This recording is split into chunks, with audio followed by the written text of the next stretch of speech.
Баршаңызға қайырлы күн достар. Бүгін сіздерге осындай ерекше жолмен жасалынатын әрі өте дәмді болып шығатын күріштен жасалған тағамның рецебімен бөлісемін. Ауызашарға, тәбет ашарлықтай осындай сәнді етіп жасасаңыздар болады. Алдымен табамды қыздырып алып, оның үстінен сұйық май құйдым. Сұйық майым қызғаннан кейін етті жұқа етіп турап үстінен қостым және кішкене араластырып қып-қызыл болғанға дейін қуырып алдым.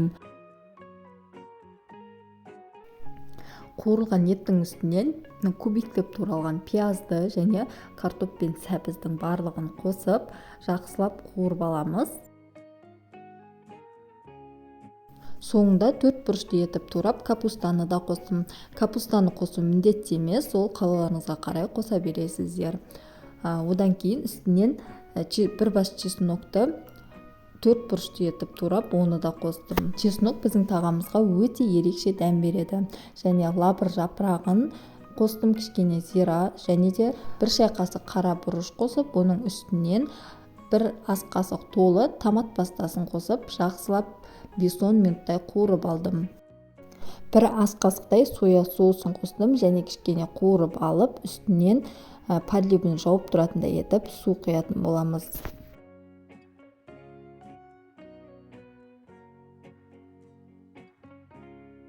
Бетін жауып, подливіміз піскенше баяу отта 1 сағат уақытқа қалдыра тұрамыз. Мен қасына гарнир ретінде күрішті пайдаландым. Сіздер өздеріңізге ұнаған кез келген гречка болсын немесе макарон болсын, картопты пюре етіп езіп жасасаңыздар да болады. Күрішті әдеттегідей тазалап жуып, суға салып пісіріп алдым. Одан соң осылай дәл видеодағыдай кесені ортасына қойып, күріштерді жайғастырамыз да тарелканы бетіне қойып, кері аударатын боламыз. Бізде осындай әдемі форма дайын болып шықты.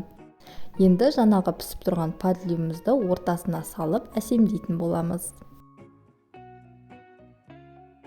Бетін, жан-жағын өздеріңіздің қалауларыңызға қарай әсемдесеңіздер болады. Мен көк пиязды турап ортасына осылайша қостым. Ас көкті де пайдалансаңыздар болады. Және шеткі бөлігіне қияр мен қызанақты жіңішке етіп турап қойдым. Осымен біздің тағамымыз дайын болып шықты. Осылай өте тәбет ашарлықтай етіп, сәндеп ұсынсаңыздар да болады. Видеоны соңына дейін қарағандарыңыз үшін рахмет. Егер сіздерге видео ұнаған болса, каналыма тіркеліп кетуді ұмытпаңыз. Алдағы уақытта сіздермен көптеген рецепттермен бөлісетін боламын.